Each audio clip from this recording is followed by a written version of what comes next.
Civil War Guru Show. My name is Steve Munson, and I am the Civil War Guru. And today I'm down here at the Battles of the Western Theater Museum in historic Bardstown, Kentucky. And in front of me is an incredible Confederate general. This guy had more courage, I think, than 90% of the generals in the Confederate Army. His name is General Adam Rankin Johnson, nicknamed Stovepipe. Okay, we're going to get to the stovepipe here in a minute. Let's walk up on him. Start a little bit of his history. He's born in Henderson, Kentucky. And I know I'm going to try to save the glares out. There you go. That's a good picture of him. And he was with and created the 10th Kentucky Partisan Rangers. That's right, Partisan Rangers. All right. And here he is in later life. He got blinded in the war, and I'll tell you about how he got blinded. That's him in the 1880s. All right, let's go move over to his artifacts, and I'll tell you a little bit about this character. All right, we got a cased Colt 49 pocket model. And in the background, I'm gonna kind of get in on there. There's a picture of him in his general's uniform with his glasses to cover his eyes after he was blinded in 1864. And there's a pair of his riding glasses, actually. And some frock coat buttons off his frock coat. It was common, they cut them off after the war and gave them to people as souvenirs. But this Colt 49 pocket model is pretty cool. It's killer condition. And it was made in around 1852 to 1854, I think. And then we're gonna kind of swing over here, can't hardly see it. But here's a wonderful book that was written on General Adam Rankin Johnson. And you can see he's in a captain's uniform. He liked to ride, these guys didn't like to ride around with these big 3 stars on their collars. Made a perfect target for a sniper. And there's his spurs, but real cool. But anyway, let me tell you how this guy got this nickname, Stovepipe. Of course, he was born and raised in Henderson, Kentucky. Hell, he was running a drugstore at age 14. And then he decided he had to go to Texas. Every Kentuckian seemed to have to go to Texas. So he went down to Texas, and he ran into a bunch of surveyors. And they said, look, he said, I want to be a surveyor. So he hung with them for a couple of years and learned how to survey. So he was surveying West Texas, virgin country. Then he got a job with the Overland Stagecoach, Butterfield, actually. Butterfield Stagecoach Lines. He did that, fighting Comanches day and night. The guy was this incredible outdoorsman and a survivor. So the war come out, he come back to Kentucky, and guess who he joined with?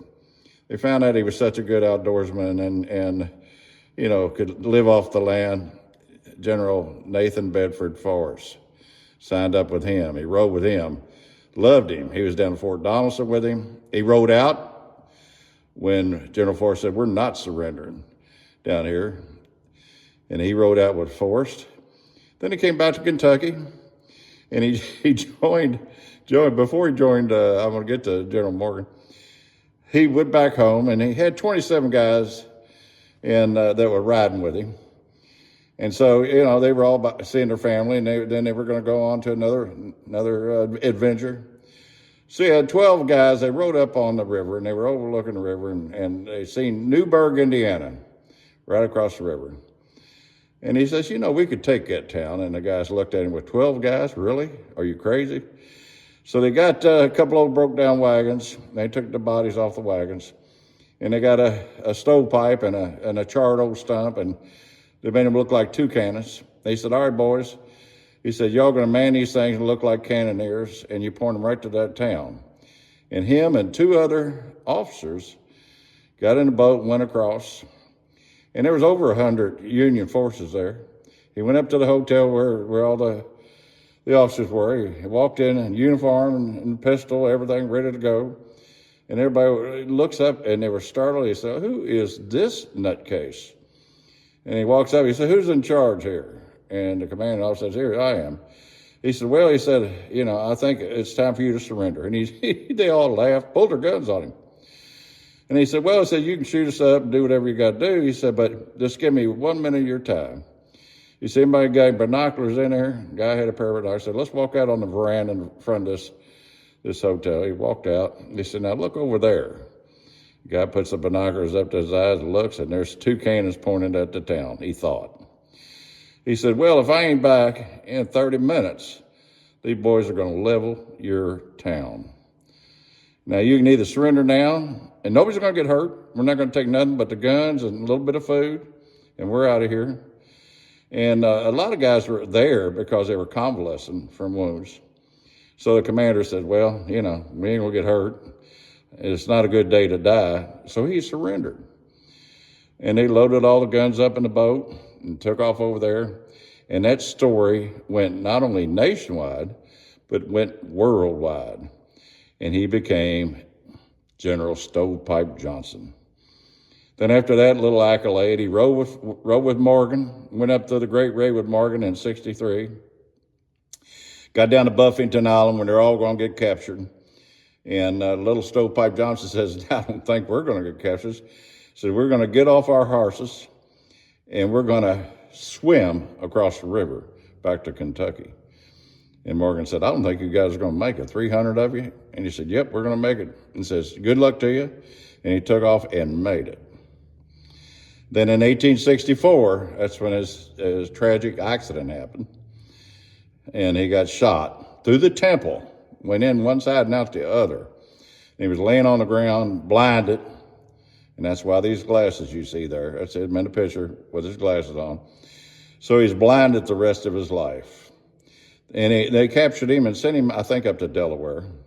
So he stayed there through the end of the war, went back to Texas, married a gal, had 9 kids, 7 survived. He became a congressman, and one of his greatest accolades down here, he founded a town, they called it Blind Man's Town, and it's Marble Falls, Texas.